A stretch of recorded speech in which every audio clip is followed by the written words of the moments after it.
Wow, we don't have the. I immediately realized we don't have the cool Larry intro music. Oh man, we need all we can get right now, Giants fans. This was a tough one to swallow. 3-2 in Cincinnati after dismal performance Friday night, only coming up with one run. The only bright spot today was Alex Wood after he gave up the home run. He pitched very solid. True. And then Longoria got a home run. Yaz still hitting the ball well. But my goodness, that last play Got to start there. was pathetic. I'm sorry. You don't send the runner from second when maybe one of the top 2 or 3 strongest arms in baseball has the ball in the glove, shallow to medium depth right field at best, with momentum coming toward home plate while Bart is just reaching third base. I watched it a few times. Bart was just getting to the bag, and you wouldn't have sent that guy on a fly ball, let alone when a right fielder can take a nice crow hop and fire on a line. He didn't even have to throw it in the air to home, which he could have easily done. But him seeing where Bart was, he eased up on his throw to make it a nice, safe throw, a one hopper. Bart was out by 15 feet. You gotta hold him and give Crawford a shot at that. Just disgusting. I mean, Wilmer just battling. Good on Wilmer, because coming into that AB, they were 2 for 15 with runners in scoring position. Now, this is the really sad fact, is that they are now. So in the game, they went 3 for, including that Wilmer hit. They were 3 for 16 with runners in scoring position, only 1 run. Yeah. That's brutal. And when you heard also, you're listening to our guys say, they're going to be running on this pitch. They're going to be running. I just assumed that, when the camera, panned to home plate, I thought we were going to see Bart just crossing home plate. But no, he was out by a disturbing amount. Yeah, he wasn't even in the frame. He wasn't even in the pit frame. Oh, it was pathetic. I recall a play in the 2003 playoffs when JT Snow was out at the plate against Florida to end the series. They lost, I believe it was 3-1, but the Giants were making a great comeback in the 9th. That was tough to swallow because of the time it was, it was the importance of the game, the playoffs, but this was, not even that close. I mean, it wasn't even worth, I saw some comments online quick. Why didn't Bart slide? For what? He didn't have to slide and be out by, still 5-10 feet. He didn't have a shot at the plate. In the old days, what you would have seen was Bart try and barrel over the catcher. Oh, for sure. But Carlo P. Yeah, would have been nice to have Dubon pitch. Hey, Dubon would have been out by just maybe a few extra. Instead of being out by 15 feet, Dubon would have been out by 10. That's just. I'm sorry. I don't like to come down too hard on players or coaches, but you cannot send him in that situation. You got to see that plays right in front of you. I mean, you see when Joey's coming around and you see when Aquino had the ball, and you got to know his reputation that he's got a cannon. You saw it all day.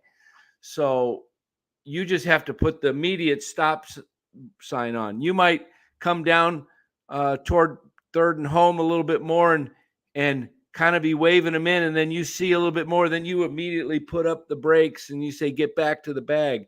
You don't take your shot on that. That's not even, I don't even know. I wish StatCast had a percentage on that. Yeah, there would have had to be an error. It would have, I'll bet you the percentage was about 8% of him, the chance of him scoring. If you took the time when Aquino had the ball and where Bart was coming to the third base bag, it had to be less than 10%. Now, what's the odds of Crawford getting a hit? It's got to be closer to 250, 25%. So you got to take those odds and say, hey, hold him at third, And it's probably frustrating for Hallberg too, because they had no, as you said, they went 2 for 15 or 2 for 16. I guess that was 3 for 16. Yeah, you include that was the third hit. Yeah. 3 hits so it was like, hey, maybe this is our only chance of scoring, but anything can happen with bases loaded. The pitcher could have thrown a wild pitch. He could have walked, hit by pitch, or a base hit. Anything could happen. I don't think the pitcher was all that. He wasn't commanding the zone. He went 2-0 to start the inning with Casale. Casale worked his way into a leadoff single, and then that was a good piece of hitting by Casale. Because a couple people in the chat are saying they didn't see the angle. They weren't sure if he was sent or if he went. No, he was sent. He was sent. He was sent. I saw the replay, and Hallberg was waving him in. Yeah, it's that was just a rough day all around. Giants will have to bounce back tomorrow to at least avoid the sweep and win one game against the Major League Baseball's worst record right now. But since anybody can get hot, we saw Cincinnati on Thursday win 20-5 over Chicago. So their bats, Kyle Farmer's bats, definitely heating up. That was tough in the way the Giants have been playing. You could almost feel that things were going to go against them. In the bottom of the top of the first, La Stella led off the game with a double. Next batter, Yaz, did he get him over to third base? I can't remember. Yeah, I think he flew out. Yeah, he flew out to right field, and that was deep enough for La Stella to jog over to third. So you got one out and a runner on third base, and you can't get him in. And then in the bottom of the first, when Wood had Farmer 0-2, and he couldn't get the final pitch to strike him out or get him out, I was like, oh no. I was worried like he's going to get a key hit. And then he hits a 3-run homer, and you kind of felt like the way the Giants have been going, that might not, that might be enough for Cincinnati. For sure. And by the way, we keep mentioning this runners and scoring position thing. I believe the Reds were 1 for 3. 1 for 2, I think today. 1 for 2. Yeah. So, I mean, it was just the first. It was just the Farmer home run. That's other than that, Wood looked great. Oh, we got a donation. Yeah. Wow. Todd K. Yeah. Hey, thank you so much. And then also just letting everyone know, we're not entirely sure. There's a chance, Larry may join us on this one, but we just wanted to make sure, at least we have something out there for today for all you Memorial Day Giants fans. Yeah, the Giants right now have as many holes in their lineup and in their as many holes in their lineup, their pitching staff as the back of my Buster Posey shirt. Oh, let's see it.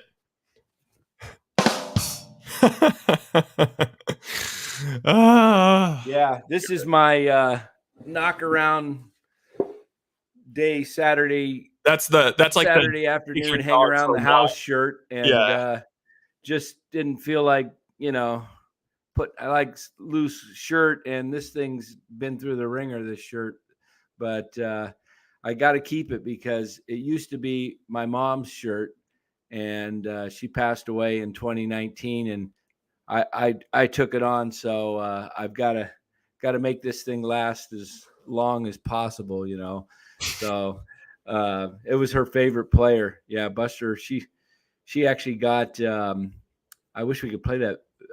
I got some video and pictures of her on the field with Buster taking taking pictures with sweet. her. You Pretty should, cool. You send those over to me before one of these streams, and I can definitely pop those up. Yeah, because Buster was real cool to her. Yeah, so but maybe we should try taking some calls today since 100%. since we don't have. It's kind of one of those rough days. Maybe some people can call and vent some of their feelings or whatever. Yep. All right. Phone lines are open. Chardal, I know. Let's see. I wonder if Chardal is going to make it in today. Farhan collecting prospects to get someone in the summertime. I sure hope so. Yeah, I mean, they're 24 and 21. Last year, I think they were 29 and 16 at this point. So they're like 5 games off. I was looking at it last night. When they were 24 and 20, they were 28 and 16. I can't remember what they did in the next game, but so after 44 games, we were 4 games off last year's pace. But the problem right now is that with the Dodgers beating up on everybody, and they've got Arizona tonight down in Arizona. Yep. The Giants are falling pretty far off the pace. They could move as far as 7.5 back tonight, if the Dodgers come up with a win. So it's hard to see the Dodgers going on just like some massive skid too. It seems like if we're going to make that up, we're just going to have to chip away at it, Yeah, I mean, it's still early. It can be done. Yeah. The key to this year, though, is there's no what I call sudden death playoff game, one and done. There's True. So you just want to get into the into the playoffs, because absolutely. I think the first round might be best of 3, if I'm not mistaken.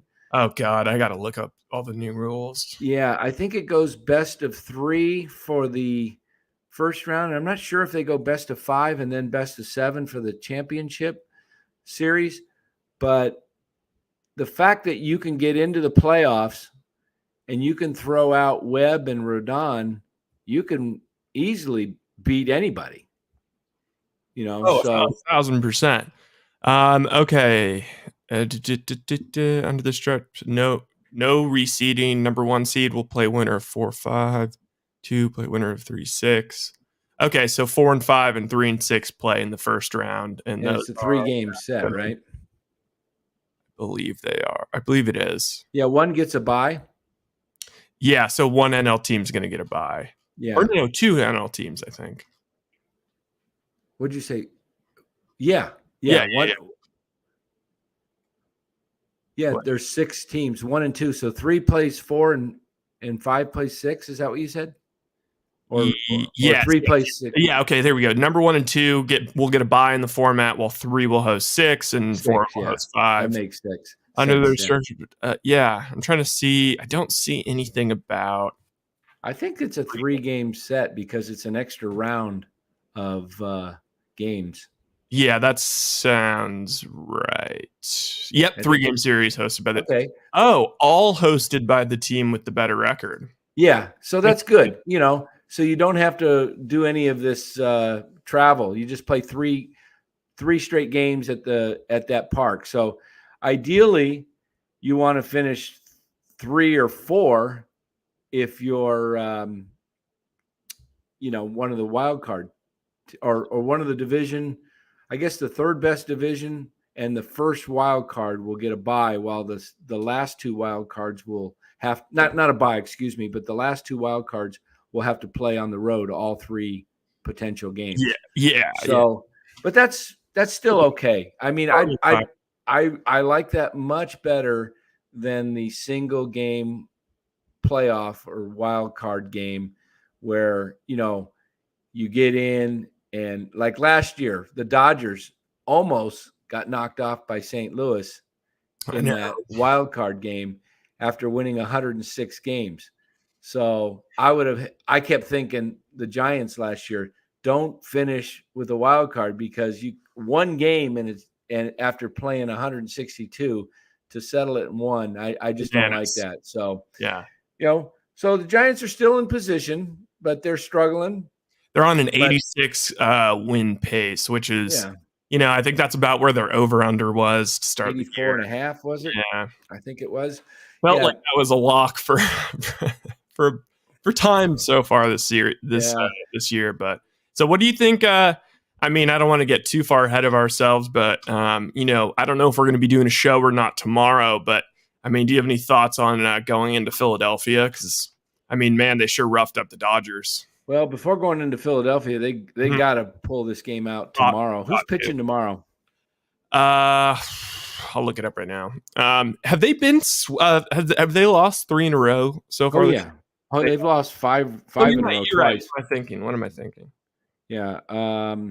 They've been swept already. Let me see who's going tomorrow. I've got it right here. Tomorrow we've got Cobb. Cobb against Tyler Mahle. I think that's it. He's a good pitcher. Cobb's pitched in pretty tough luck this year, so you got to get going. But going into Philadelphia, I think they'll start off with Webb probably Monday on Memorial Day. Yeah. That's going to be a tough series. That's a hitter's ballpark. Philadelphia's got some bangers, Harper, Schwarber, the big first baseman from Sacramento. Gosh, I'm drawing a blank with some of the names. Let me look them up.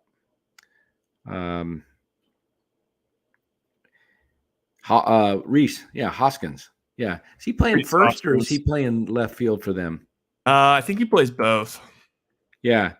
They've got some guys that can definitely hit the ball around. So I'm looking at their lineup. Yeah, he's playing first. Reese leading off. Alex Bohm, third baseman's another guy that's hitting. He's hitting like 290. Bryce is hitting over 300. And then, Castellanos, can't forget him. Schwarber, Segura, Herrera. They got I didn't realize that Harper was having as good of a year as he is. I think he's got some. Is he now exclusively the DH because of his arm? I think he's got an arm issue and he's not able to throw for a couple of months. Yeah, I think that is because it just says he's DH. That's been his primary position this year, but he's hitting 313 with 10 bombs. We got our first caller. Hello, state your name. This is Jaguar 56. How are you? Hey, Jaguar. Hey, how you doing? Well, vent, please. Not too good. kind of down a little bit on the Giants. Yeah, they'll bounce back, but it's tough right now. It's tough watching after 2 really great performances in the batter's box last Tuesday night and Wednesday at Oracle to come into a hitter's park like Cincinnati and basically just kind of lay some goose eggs for the most part. 3 runs. Yeah. I was just going to touch on a couple of points. I was wondering, what do you think the effect of Posey retiring?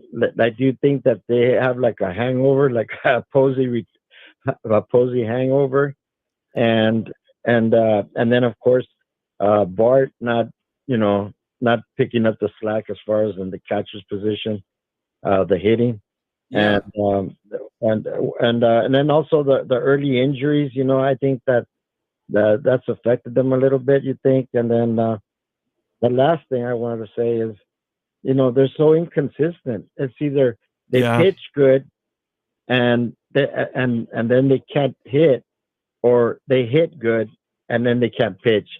And what do you attribute those things for? They're consistently inconsistent. Yeah, those are good questions, Squire. I think I think Posey, where he's missed the most, is just his clubhouse presence. Yeah, his leadership, to kind of just seeing a guy like that around makes you feel like, hey, everything's okay. His constant professionalism, seeing him go out there every day playing 2 out of every 3 games, and he hits his 300 in his last year. of a Hall of Fame career. I think that's I think we're missing Posey more than we thought. And like not just on like a baseball player level, but on a sort of more metaphysical level. Like, like we don't have like he was the face of, even though he's older, he's the face of the franchise, and he's no question. And somebody needs to step up in that leadership role, whether it's Brandon Belt or Crawford or Longoria, but the veterans need to. But clubs go through this kind of stretch all the time in baseball, and it's still early. It's still May. This team that is out there right now, I don't believe it'll be the team going come August. I think you'll see some changes, some significant changes that Farhan will make to keep this club in a position to make a deep run into the playoffs. But right now things they're really struggling, like you said, with consistency, whether it's, they get good pitching and no hitting, or they get a great hitting day in the lineup, but the pitching gives up 6, 7, 8 runs. So it's just kind of putting it all together. But this is a team that's got a mix of a lot of veterans that when healthy, I think they're going to be right there. Just remember, the Atlanta Braves last year were under 500 up to the All-Star break, and they made some key trades, bringing in some really good veterans. They got Jock. They got I'm trying to remember who they got, but they got the right fielder who replaced pretty much Ozuna in the lineup. Soler, there we go. Yeah, they got Soler. They got a couple of other guys that were able to carry them to a World Series championship. So the key in sports is to be peaking at the right time. Remember the Giants' 3 championships? Fair, yeah. They started peaking at the end, especially the 2010 team. They were behind San Diego all year, and then they caught them at the very end, and they carried that momentum into the playoffs. So you want to be playing your best ball in August and September. So if you're doing okay right now and you're hanging in there, this team's going to get better. But right now it's difficult to watch because they are so inconsistent, as you would say. Their best streak was early on in the year when they were 13-5 at one point. So if you took their record from the time they were 13-5, right now they are 24-21. So they've won 11 and lost 16 out of their last 27. So and then you know what else? I think what's really bumming everyone out, or at least really bumming me out, is the one consistent thing sort of for this team was they've been losing to the best teams in the league, but they've been taking care of the bottom feeders. And like, that's so important for them if they want to be within, striking distance of the Padres and Dodgers. I mean, they're still, even with these 2 losses to the Reds, to the Marlins, Guardians, Nationals, Rockies, A's, and Reds, they're still 15-7 with all those teams. That's a .682 win percentage. 110 win pace. So, I mean, I think we'll win tomorrow and sort of right the ship. That's sort of what we've been doing all years. Once we reach maximum doom and gloom, losing 2 to the Reds and scoring 3 runs, usually we step it up. But yeah, I think that's what makes it especially painful. It's just, man, like, yeah. And your questions to go ahead, but regarding Posey and the leadership, if you notice, this team is playing way under 500 when Brandon Belt is out of the lineup. Facts. And when he's in the lineup, they're like 17-9. So I think Brandon Belt is kind of that de facto leader of this team. When he's in the lineup gets deeper, and it's much tougher to pitch around guys. And he takes a lot of pitches. He works the count, gets a lot of the pitcher's pitch count high, And so this really, really is a key missing ingredient with the Giants right now. And it also tends to put Ruff in a position where he's not playing every day. And Ruff is a much, much better hitter when he's not in the lineup every day facing right-handers. When he can come off the bench and pinch hit or be in the lineup against a left-handed pitcher, that's when you see Darren Ruff start to rake. Okay, I'm going to zone. Oh, sorry. Oh, I'm sorry. Yeah, no, go ahead. Say, I thought about the coming into the season. I kind of thought, or was I wrong in thinking that would be a benefit for us, or how, what's your opinion on the effect of the DH? Dan, I'll let you take that one. Sorry if I'm going to be spacing out a little bit. I'm trying to figure out their record with Belt in the lineup. Yeah, go ahead. Okay. So your question again, Squire, was about the DH. What was it again? Yes, I thought maybe coming into the season with the implementation of the DH, I thought it would help us because, last year I said, oh, we've got an extra bat in there. And I thought that would help us. What is your opinion on whether that's made a big difference or it hasn't? Well, it really technically should help us, but right now we really have had kind of like Joey Bart replaced the pitcher spot in the batting lineup. The catching spot has been a very weak link, and I think that's why you're seeing Casale play. I mean, Papirski was in there, and I think he had 10 at bats and was sent down to the minors today. He hasn't got a hit. So, and then with Bart's batting under 200, it hasn't been an advantage for the Giants, the DH, because you still have had a weak link in the lineup. But I like this kid Walton as a guy for utility. I think he can spot start with Estrada, and he can give Crawford a rest now and then. And he can also play third base and give Longoria a rest when they're facing a tough right-hander. So I like this guy Walton, and I think he's going to help out. I actually like him even better than Jason Vosler because I think he looks to me like a guy with a lot of speed, and he's got a pretty good glove that can move around. So as far as the DH, primarily it's going to be Jock Peterson when Belt comes back and Wade comes back.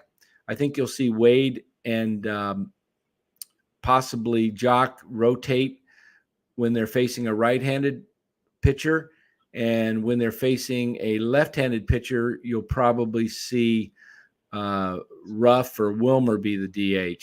So I think the DH can be a pretty good thing for this lineup because the Giants have some hitters. Flores can hit, Ruff can hit, Jock can hit, Wade can hit, and Belt, when he's healthy, can play first base or occasionally be a DH if need be. But they've got to shore up the catching spot in the lineup, and I think you're going to see that going forward.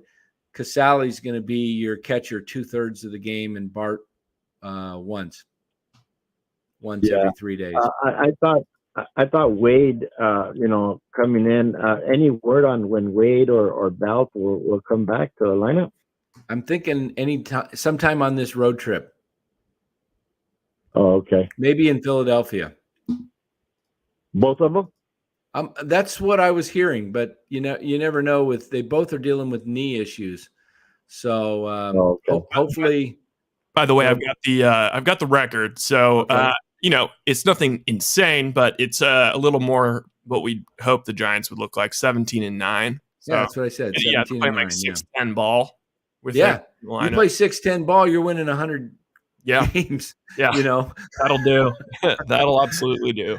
So, I mean, Belt is not hit as well this year as he did last year, but I attribute some of that to his lack of spring training, and then he gets out of spring training, and then he gets COVID, and now he's back on the IL with his knee issue. So, if Belt's healthy, he gives you a solid bat in the lineup and a great glove. Yeah, What's Matthew Mears say? Matthew Mears is he seems to be a little bit of a Belt hater. Oh my God, this hurts my ears. Belt is not that good. It seems to me like with Belt, it's almost like, and maybe this is just us romanticizing Belt because he's been such a great Giant for so long, but I kind of feel like if there was like a plus minus for Major League Baseball, that he'd be like way up there, like a surprising up there, because of all the pitches he takes. And, you know, I mean, he plays great defense. And even if when he's not hitting, it's a little bit, I don't want to go comparing him to Steph Curry, but it's a little bit like when Curry has an off game, he still is drawing all that attention and making it, you know, wearing down the opponent and making it a little easier for everyone else. So I don't know. I think that it kind of time has bared it out that, you know, he's a winning ball player. Farhan knows what he's doing, and he had a chance to let Belt just walk this year. And he gave him a qualifying offer of $18 million, and Belt took the qualifying offer. And, you know, it's really Belt is much better than you think. You know, last year, if you look at Belt's statistics from 2020 and 21 seasons, he was in the top 10 of all of baseball for hitting. Yeah. In many statistics. So he had 29 home runs last year in only 98 games. That's well over 40, pace of over 40. Bell can get hot and he can carry a team. And that's what you need. You need a guy he can actually carry a team for a week. You know, you can, when he gets going, and he'll have unless he doesn't make it back onto the field because of his knee and he's more injured than we think. If Belt stays healthy enough, he's going to go on a run. There's no doubt in my mind. And then the thing with Belt that I've noticed also is he's so patient at the plate, and he makes the pitcher really, really work, which always, you know, gets the other guys kind of knowing what the pitcher's throwing. So he's very, very patient at the plate. I really like that about him. This is funny. Itchy95 said, I would compare Belt more to Wiggins. I mean, Wiggins is a winning basketball player. Yeah, I'll take Wiggins. 100%. Yeah. We got another donation from Todd K. Oh man, Todd, thanks so much. The question is, I wonder what we can get for Bart and Ruff. Anything. Sorry. Yeah, Jaguayo. But yeah, I have to go. But thank you very much for taking my call, and say hi to Larry. Oh, we absolutely will do that. Hey, and you got a birthday coming up next week, right? On June 2nd? That's right. All right. Yeah. Game 1 of the Warriors. So if we don't hear from you, we're wishing you a happy birthday in advance. Thank you very much. I appreciate that a lot. And you guys stay blessed and take care. All right. You too, Jaguayo. Thank you. All right, bye-bye. All right. So Todd K says, I wonder what we can get for Bart and Ruff. Anything. Yeah, you could get something for both those guys. Yeah. I mean, you could get you could probably get yourself a pretty decent catcher that would someone like even like with Detroit you could get Tucker Barnhart, a left-handed hitting catcher, left with a pretty good bat, who's I believe about 31. So I'm sure Detroit would be interested in a Joey Bart, and Darren Ruff could be. Detroit's probably. I don't even know if they'd want Ruff at this point. They're probably going to want younger players because they're rebuilding, and they're really not in a position to probably make the playoffs this year. And Ruff's getting older, but Ruff would be very valuable to a team that's in contention.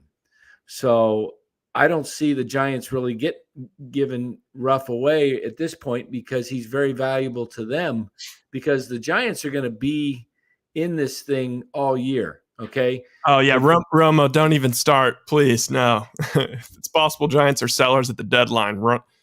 Rodon, Cobb, Belt. Nah, I don't think it is at all. Not with the sixth sixth wild card team this year. You have 16. If you look right now, everybody's going to be in it. Yeah, the Giants are 24 and 21, and I bet you they're still sitting in the 6th spot. Let me see here. Let me look at the playoffs right now. Okay, so we look at the actual playoff situation. The Giants are, they're 2 games up on the Arizona Diamondbacks. Okay, the Arizona Diamondbacks. Okay, this is the Diamondbacks lost 100 and lost as many games as the Giants won last year, pretty much. They were the worst team in baseball by far. Now they're doing a lot better this year. They've got pitching. Gallen, I think, might be the favorite to win the Cy Young at this point. But we're going into Philadelphia here Monday. That's a key series because the Phillies are 3.5 behind the Giants in the wild card. So the Giants, if they can go in there and take 3 out of 4, they gain 2 games on the Phillies.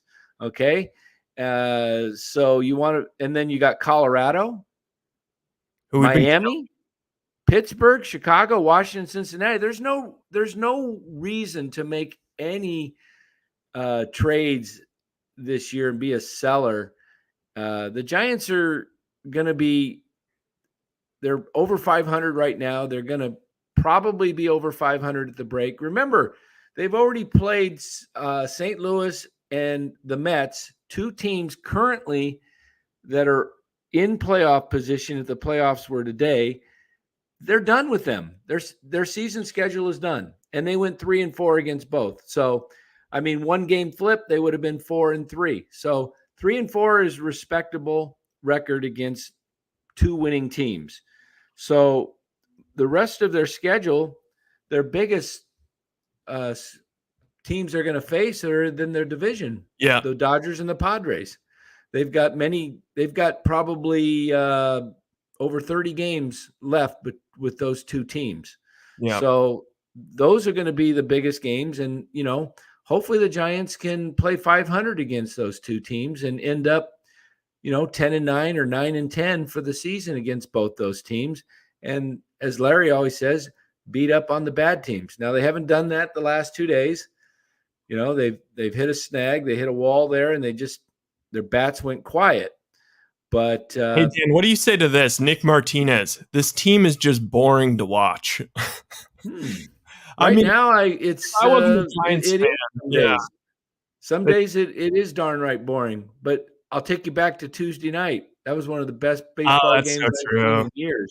Plus, Jock Peterson provided like the probably the most explosive, baseball video, like on the national level, like this whole year with that fantasy football thing. We haven't talked about that yet. That was hilarious. That, like, the fact that they're taking, because Jock just kept going on and on and on, and it was like, oh my God, that is such a small, they were talking, it was basically a grudge over like whether or not he could stash Jeff Wilson Jr., who's just maybe play him 1 week if like all the Niners running backs are injured. Right. And he smacked him over it, and he's held a grudge for a year. Oh, it's so funny.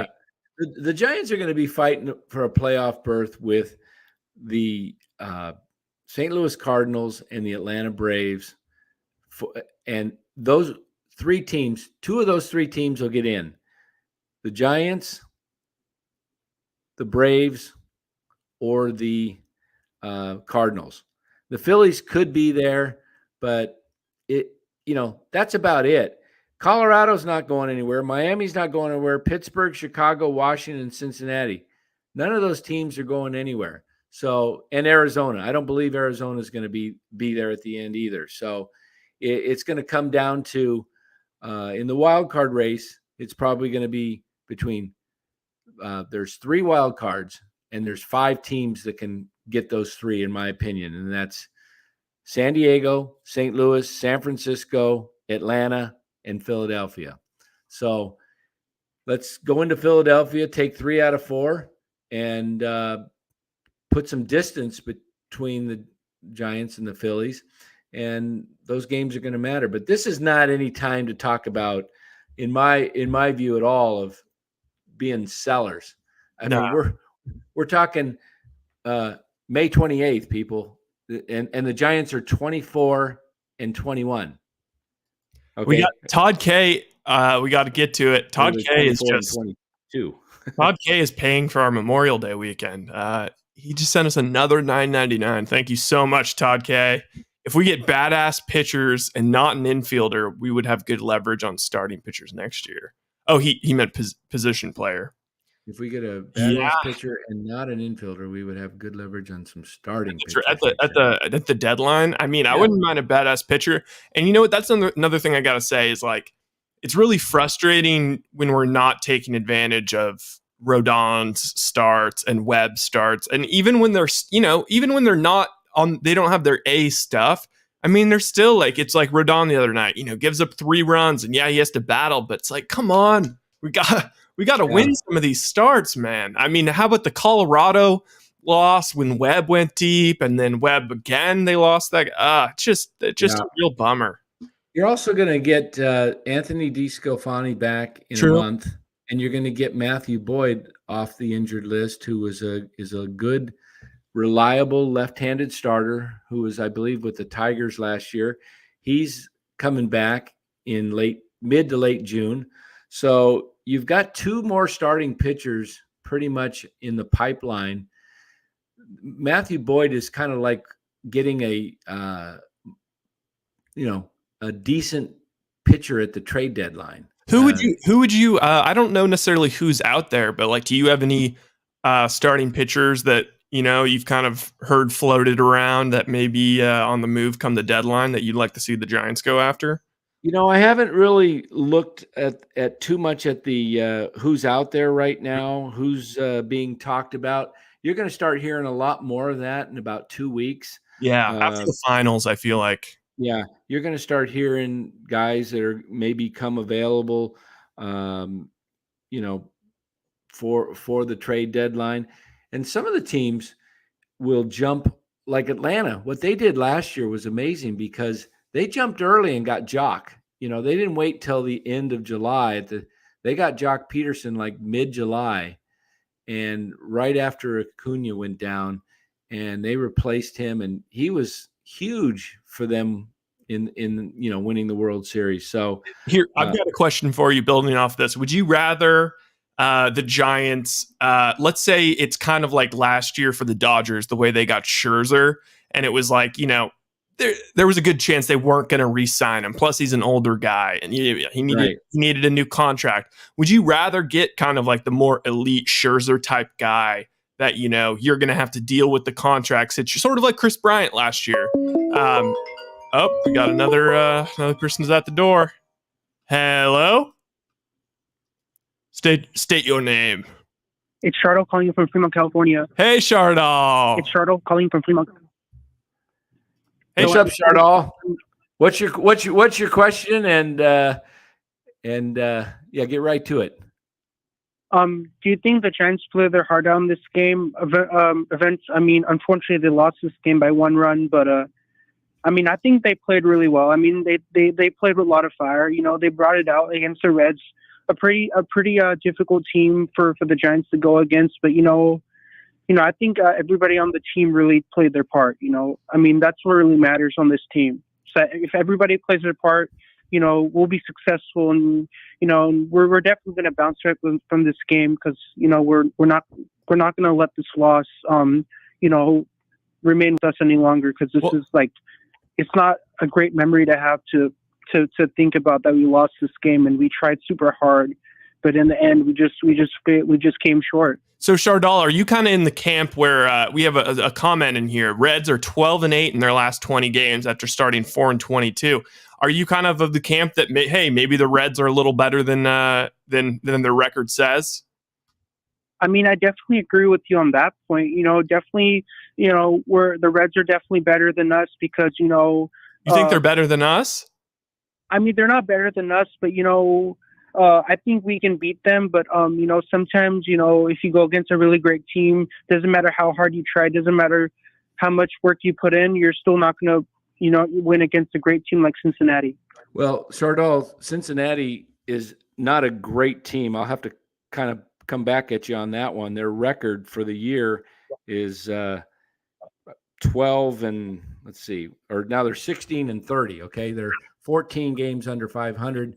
that they got off to a horrible start. They are playing better of late. And to your point, though, any team can beat any team. In football, it's on any given Sunday. In baseball, a bad team can beat a good team 2 out of 3. So it happens. But we thank you for your call, and keep listening, Chardal. I have to get back to work now, but it was really great calling into the show. Yeah, thank you, Chardal. All right, see ya. Chardal's always got the hot takes. Yeah, he's got the hot takes. The great Cincinnati Reds have defeated the San Francisco Giants 2 in a row. So, I mean, they're kind of a wagon lately. That's like what. Hey, baseball's such a funny game. I've seen horrible teams sweep championship teams. It happens. So, but looking at some trade possibilities, Ryan, here's some guys that may be available according to MLB trade rumors. Josh Bell, who Larry really likes, loves him. Yeah, and believe it or not, Xander Bogaerts is being talked about with the Red Sox. I don't think they'll deal him. Hey, Brandon Drury, who hit a big home run last night against the Giants. Wilson Contreras, J.D. Martinez, possibly Rafael Devers, Ben Gamel with the Pirates. Also with the Royals, Andrew Benintendi, who Larry also likes him. Gene Segura with the Phillies. Jesus Aguilar with the Marlins. He used to really hit well when he was with Milwaukee. And our favorite that every Giant wants now, Tommy Pham with the Reds. Yeah. I think Tommy's definitely going somewhere. I don't know why you'd want him on a struggling Reds team at 34 years of age with a guy that seems to constantly be in trouble. Last year, I think he got into a scuffle with one of his Padres teammates. So those are some hitters that are available. Sorry to cut you off. I'm seeing this is from May. It was published a week ago, but it's MLB trade rumors, Giants scouting top pitchers, and it kind of talks about the pitchers that the Giants are looking at, according to John Heyman of the New York Post. Both Reds pitchers, Luis Castillo and Tyler Mahle.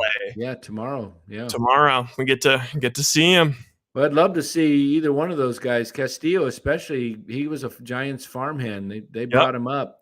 Believe it or not, Marcus Stroman on the pitching side, even though he just signed a free agent contract with the Cubs, he might be a possible trade candidate. Just like Jock Peterson, he went to the Cubs last year as a free agent and then was dealt.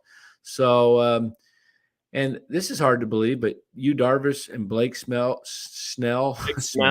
with the Padres. I can't see, maybe one of them. I can't see both of those guys. I mean, they would not give us. Yeah. Mean, this is again, MLBTradeRumors.com, who's those are guys, and they list Frankie Montas at the A's and Castillo with the Reds, Stroman, Darvish, Snell, Tyler Mahle, Mike Minor with the Reds, Zach Greinke with the Royals. How is Zach doing this year? I mean, he's doing well. Is he?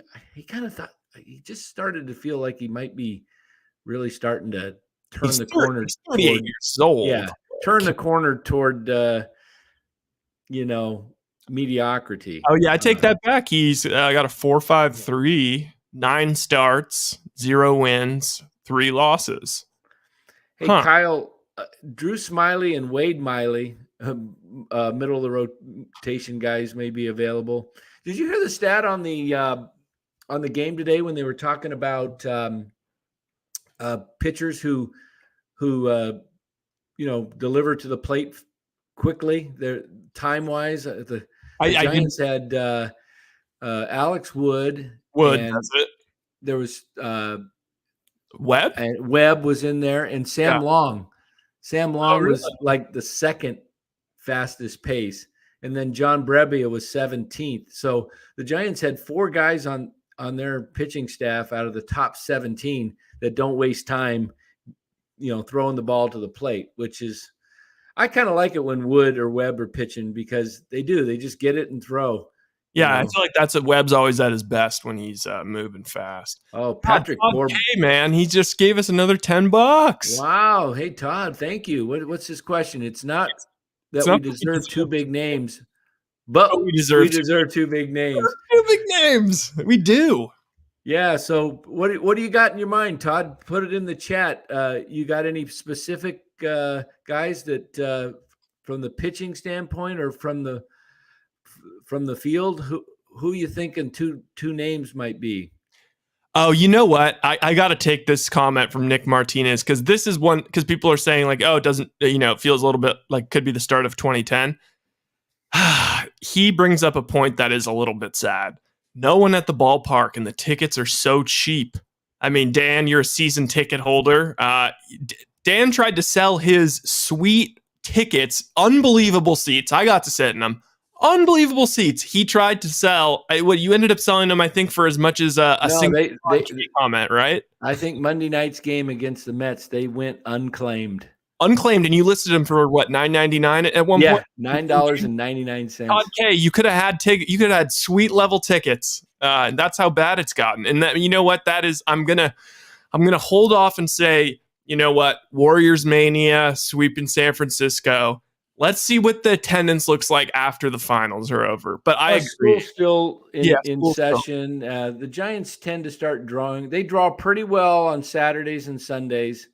They put 35,000 plus in the seats for those games. Those crowds were pretty good last weekend when they but who was it they were playing before they met? The Padres, yeah. Padres. They had some good crowds Friday and Saturday. Even on nights where the Warriors were playing. Yeah, so they did. Right. Mondays and Tuesday nights, they don't draw well at all. Wednesday afternoon or Thursday afternoon day games, they do pretty good. But their biggest crowds are usually going to be a Friday night, and Saturday, Sunday are for sure the best tickets. But if you want to get go to a Giants game, people listening, and you want to get good seats and get them relatively cheap, go watch a Monday or Tuesday night game at Oracle. You can pick your seats, and you don't even have to have your tickets beforehand. Just go to the game, go on to StubHub right before you walk in, and you'll find some great seats. Yeah. I mean, hey, that's there's positives to it too. I mean, you think about Chase Center now. Or go up to the ticket counter at the Giants game. I mean, you might not have as much to choose from, but they're still available. We had those sellouts for how many straight years did the Giants sell out? Up until 2017, I believe it was, when it was like 6 years. It's such a bummer because it's like, I mean, I think that everybody, even nationally, which is always really cool, is like, we got a lot of respect for how good our fans were at AT&T, now Oracle.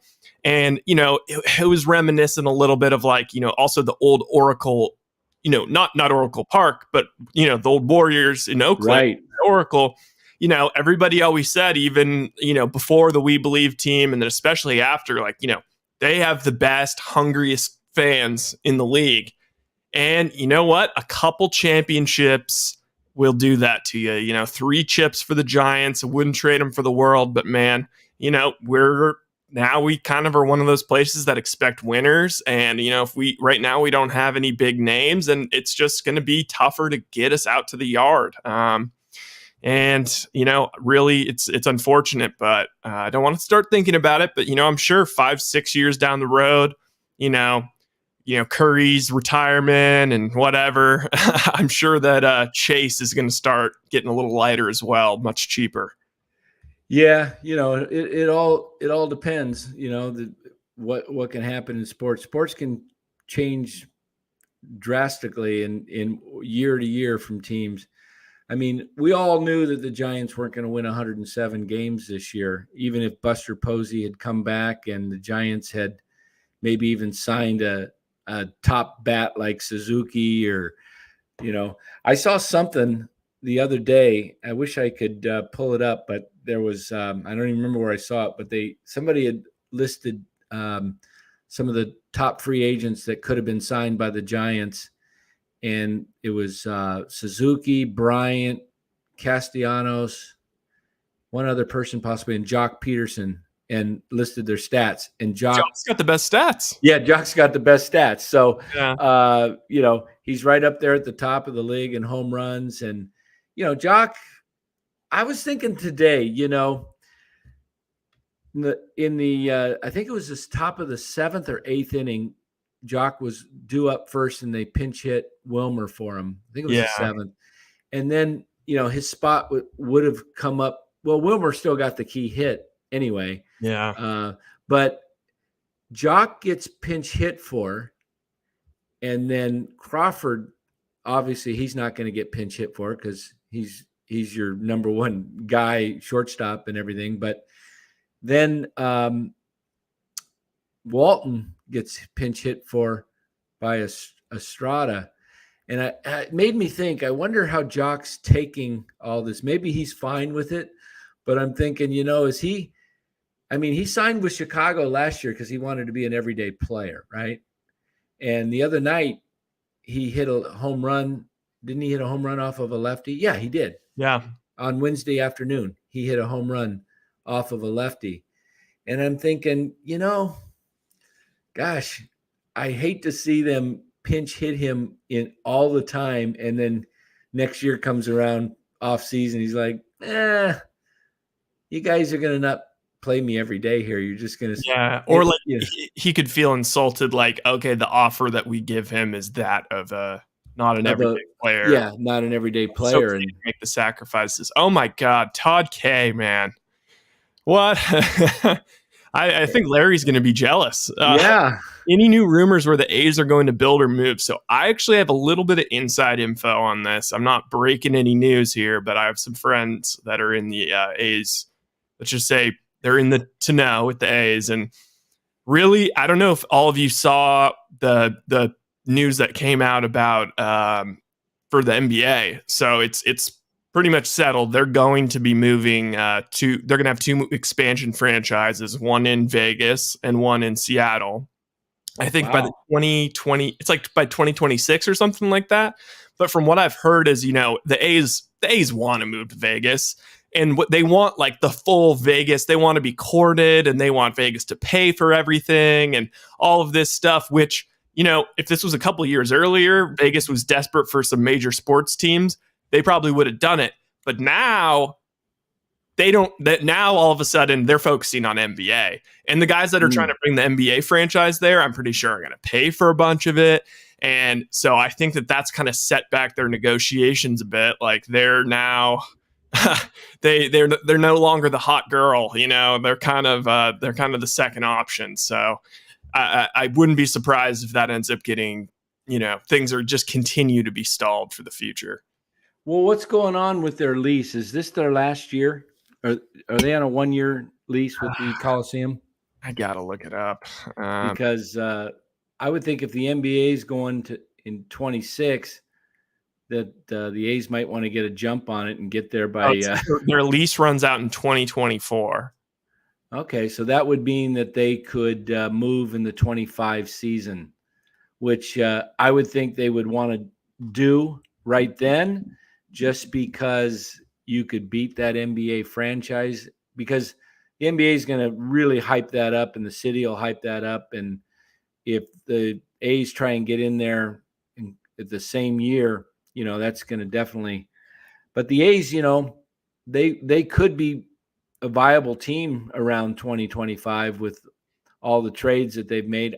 I don't really follow the A's as closely as some of maybe our listeners do. I've been a diehard Giants fan since I was 7 years old. So 53 years. Okay. So the A's, I don't really know exactly what they got in those transactions. If they're guys that are going to become stars or if they're just,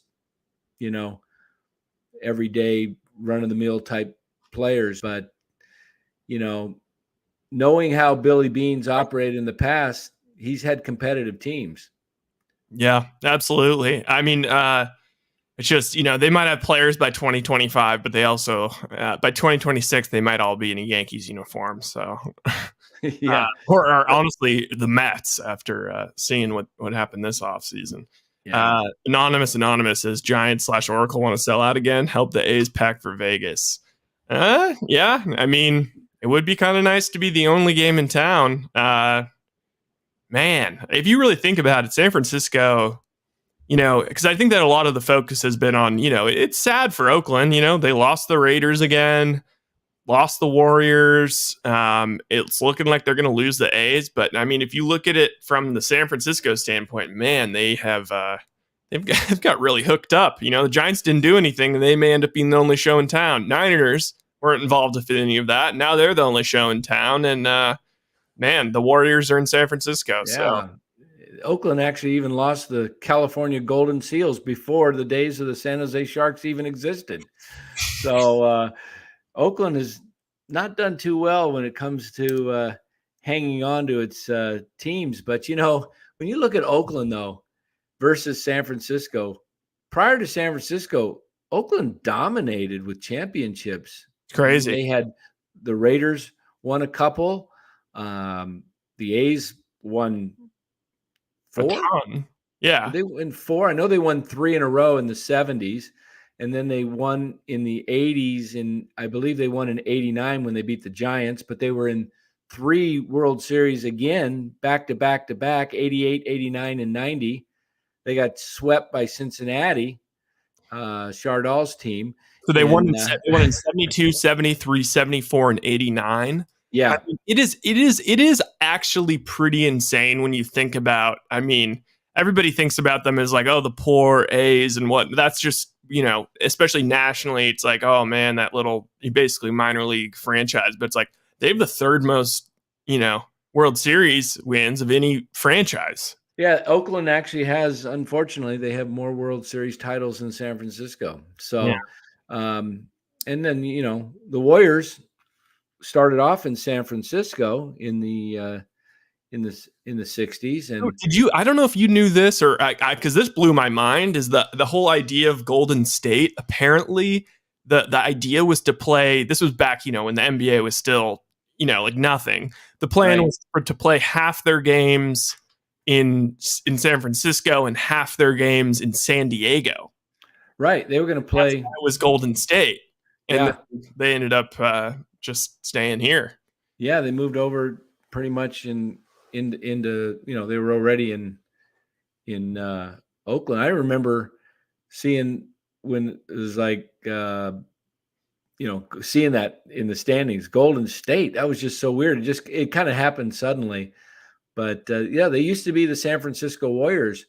And I was wondering when they moved to Chase, if there was a possibility of them being kind of reverting back to the San Francisco Warriors. It might happen down the road, San Francisco Warriors of Golden State, as the Angels would do it.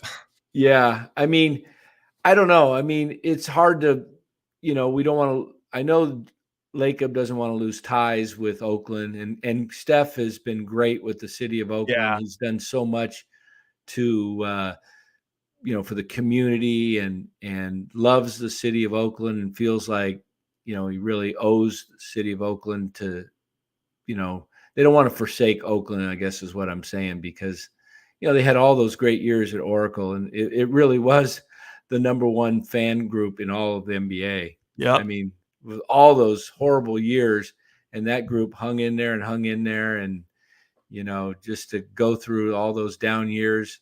I mean, if anybody, the comment earlier, do the Giants, what 2 players, they deserve 2 players. The Bay Area really is enjoying and soaking up and deserving for their support of the Warriors, what we're seeing now. Oh yeah. And that holds true with the Giants. Giants fans suffered miserably from the time of their arrival, they always finished second fiddle in the 60s. They won a division title in 71. They won a division title, not until 1987. 1989 was their second World Series appearance. Their first one was 1962. They lost Game 7 against the Yankees. Willie McCovey was up and hit a scorcher to second base that second baseman Bobby Richardson snagged. Otherwise, if that ball was 5 feet to the left, right, or a little higher, the Giants win the World Series in a walk-off by Willie McCovey, which would have been unbelievable. So with the Giants, then the Giants have to wait again till 97. They win a division. 99, I believe, they make a wild card, and then 2002, we experience the what's the old saying, the wide world of sports, the thrill of victory and the agony of defeat. Yeah. That was the ultimate agony of defeat. I literally was, how old was I then in 2002? 41.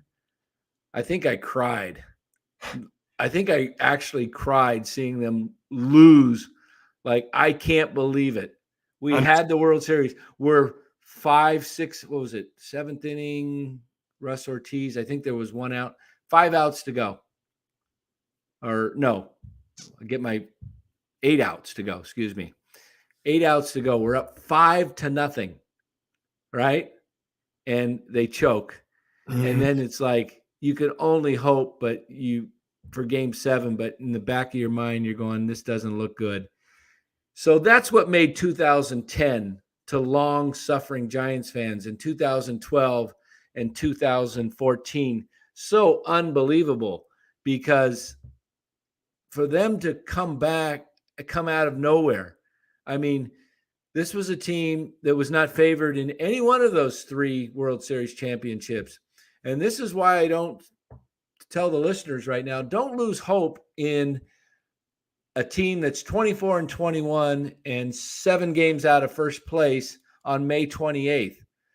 You just want to get into the playoffs, because anything can happen. And that's why the Giants have a 1-2 pitching in Webb and Rodon. And I believe there'll be a third person to come about Emerge. when the playoffs come. A third person will emerge, whether that's already on the staff in Wood or DeSclafani or a Junis or Matthew Boyd, or possibly, a Frankie Montas, or who knows. There will be a third person that I believe Farhan will have to emerge, and you will, if you can go into the playoffs with 3 solid starters, you got a shot to win. Just think about it. We have a 3-game wild card. All right. Yep. Yeah. We just need 3 guys. And the Anonymous says Kyle Harrison, ? And you know what? On that point, I will say, just, I don't have as extensive of Bay Area sports history as you. I was only 6 years old when they lost that World Series. But in my lifetime of being a Bay Area sports fan, seems like there's kind of a way, it's interesting the way that the teams of an area tend to take on the certain personality of the era. You got LA, they just won their championships, but they did it the same way. The Rams bringing in all these free agents, paying, trading away stuff. Same thing with LeBron, getting free agents, all of this, Dodgers bringing in everybody. The Giants, look, our stars were all homegrown. We had Buster Posey, Madison Bumgarner, Lincecum, Kane, Bell, Crawford, yep. Panic. It was all homegrown. Warriors, same exact thing. Historically, probably we'll never, with the way the NBA is going, we'll never see a group stay together this long, especially a successful one. Same thing with them.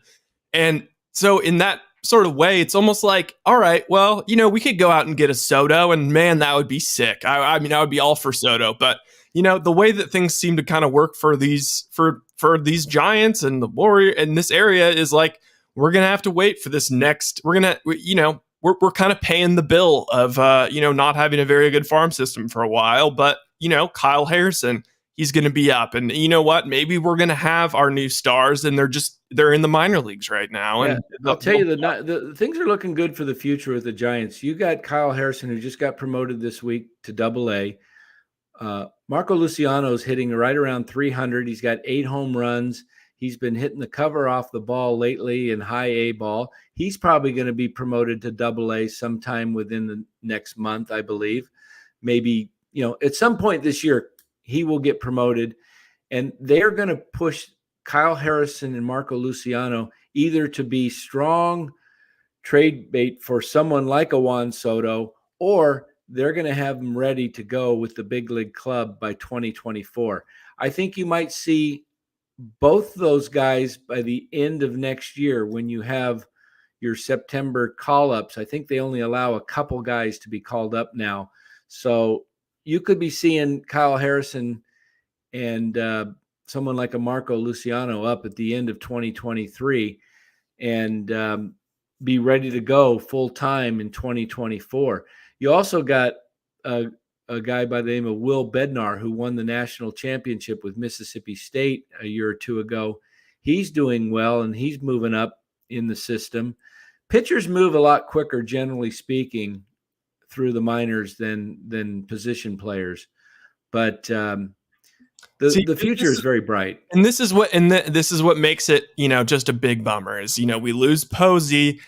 Bart he was the number 2 pick in the draft. He's got the last name. It just seemed like he was going to be the next guy to sort of invigorate, give hope for the future. And, like G. Martinez says, my buddy said Bart was going to be the next Mike Trout. I don't think, everybody had that high of expectations, but we all thought, we were going to have the new young guy, and how cool would it be that we're able to just go from Hall of Fame catcher to, a potential another all-star catcher for, 15 years. And man, that's why we spend so much time talking about him and why it's such a bummer. But and it's still early, and he does look lost at the plate, and they're kind of pulling back on him and not putting him in the lineup every day as their everyday starting catcher. And he's 25, but some guys just need a little more time. They develop a little later. I mean, he's got the intangibles, he's got the tools. He just needs to make the proper adjustments. He's got good bat speed. He's got all of that. And you saw him pinch run today for Casale. He's got some decent speed for a catcher. Oh, had to bring that up. But I mean, I'm telling you, they could have had Alex Hansen on second base, and he wouldn't have scored on that. I mean, if you rewatch that play, Wilmer hit a line drive. That might as well have been practice. Like, it was a line drive right to him. It was a one hopper. It was perfectly set up. It was a one hopper, I believe, to Aquino, who's Dan, but he's no Papierski. Can we get the documentary in 15 years that just explains this Papierski trade? Because I think Larry hit it. I think Larry hit it. Yeah, I think you're right. He wasn't on the 40-man roster, right? So if they got a really solid catcher that was, really bright future, they got a career 200 hitter in the minor leagues. So if they have to DFA him, and then he's probably going to easily clear waivers, and now they've just stashed him in their system for backup, because if you got somebody that was really got a really bright future and he's got a solid bat, someone would claim him. So now you got someone that was just on the line of, serviceable enough switch hitter, but so bad that there's no chance that anyone's going to pick him up. Probably not going to get picked up. But, to be fair, I don't know Papierski, and I don't know, what his background, his potential is. I can only go off of his back of his card, right? Yeah. So pretty. it doesn't look good, but, we're not here to tear down people personally, but I wish the guy well, and maybe he becomes a solid backup player in the future with a major league club. Maybe that's the Giants. Maybe he starts hitting 230 and he can, be a good glove and be a guy that's a switch hitter that can be a serviceable backup, But so just right now, we're coming off of, Hall of Fame, Buster Posey, 300 hitter, one of the best of all time. And we get Joey Bart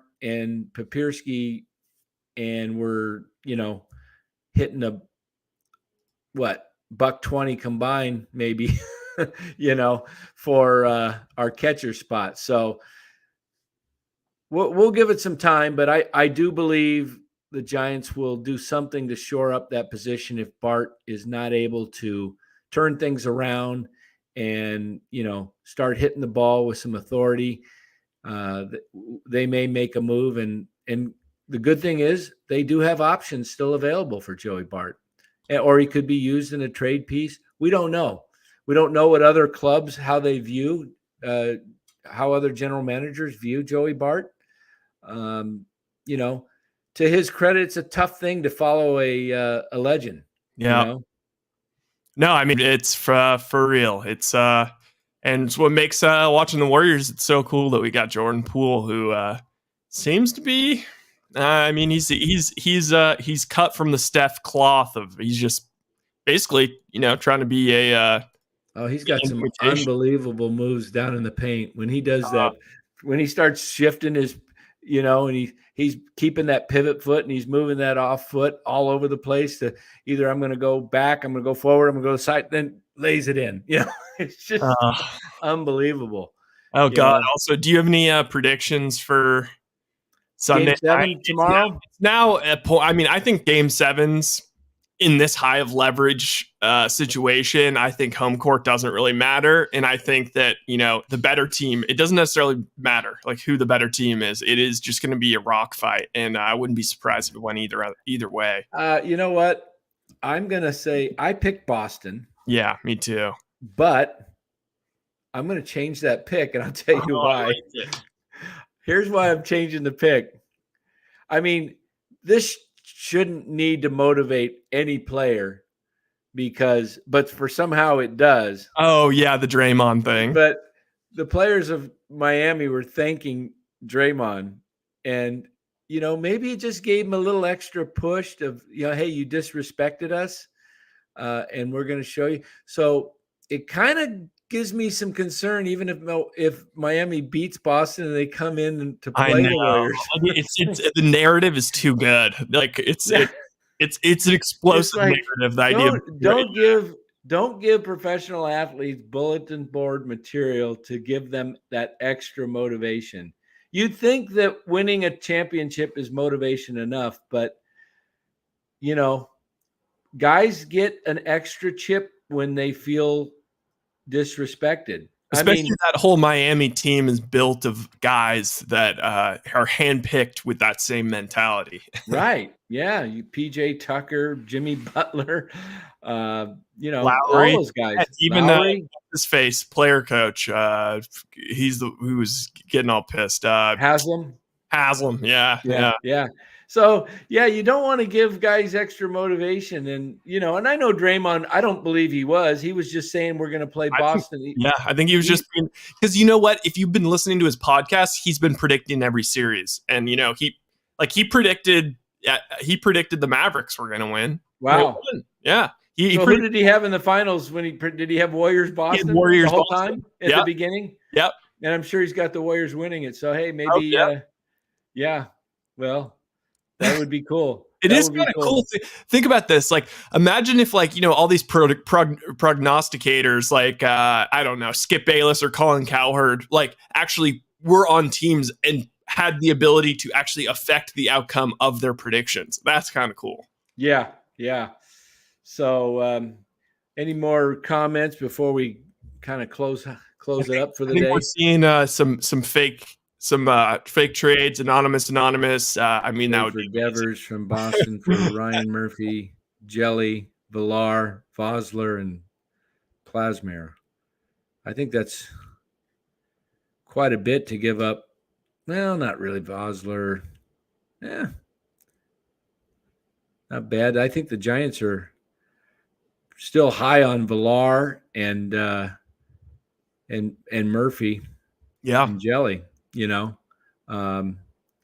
Vosler's more of kind of a journeyman, but Rafael Devers is but is Rafael Devers moved the needle that much for the Giants? No, I don't think really. so. I mean, you got Jock and Lamont Wade, right? And Yaz. I know. I'm not. If we get Devers, I'm not envisioning him being an everyday, like 100% lock it in. If you're going to make a trade for somebody that you're going to give up some key pieces in the system, you better be looking at a solid everyday player.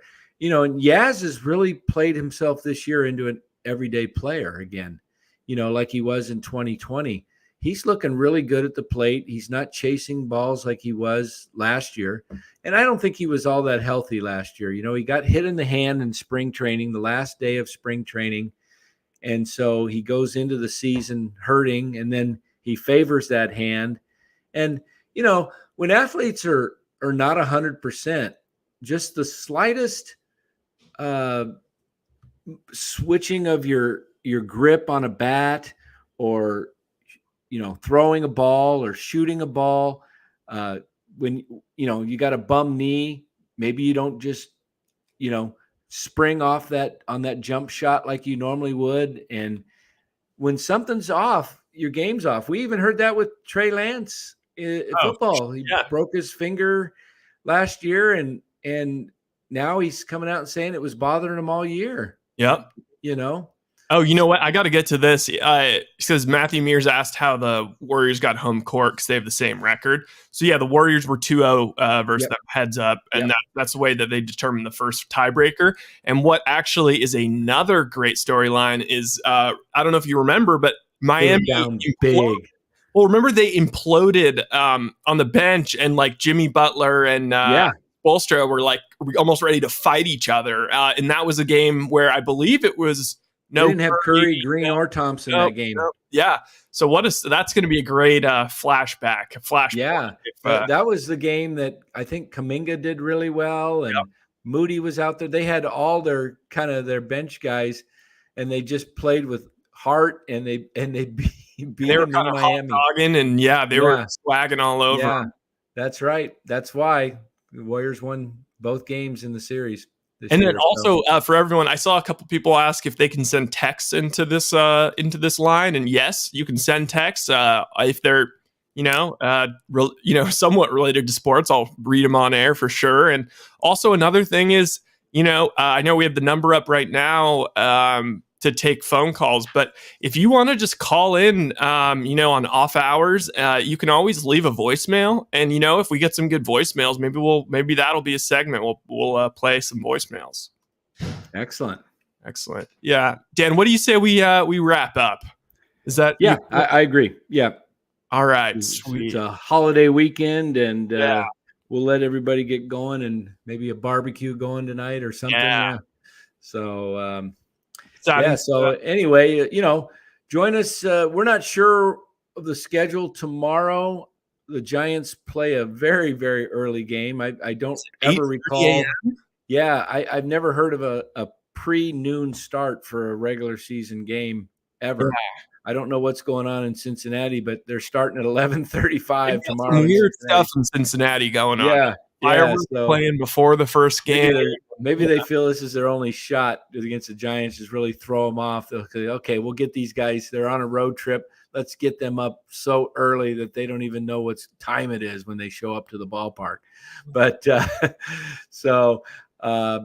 we're not sure. But then the Giants play Philadelphia Monday afternoon at 1:10 our time. So I think we'll try and maybe make that one, even if Larry's not available, just so that we could keep things going. But so thanks for joining us, everybody. And great energy in the chat. A tough Giants loss, but hey, we're here to entertain you and talk sports and just have some good times and try and keep it lighthearted. The Giants are still 24-21. If the playoffs were tomorrow, the Giants would be in the playoffs. So that's all you can ask for a team that is really still kind of in the middle of their great rebuild. Yeah. Hey, Dan. Yeah. Relax. Yeah, never met a man I've been scared of. Careful, you gon' get exactly what you asked for. Here for whatever you bring me, getting handled. I answer to no one, I don't need to hassle. Yeah, we ain't never fall back. Hold our ground where we at.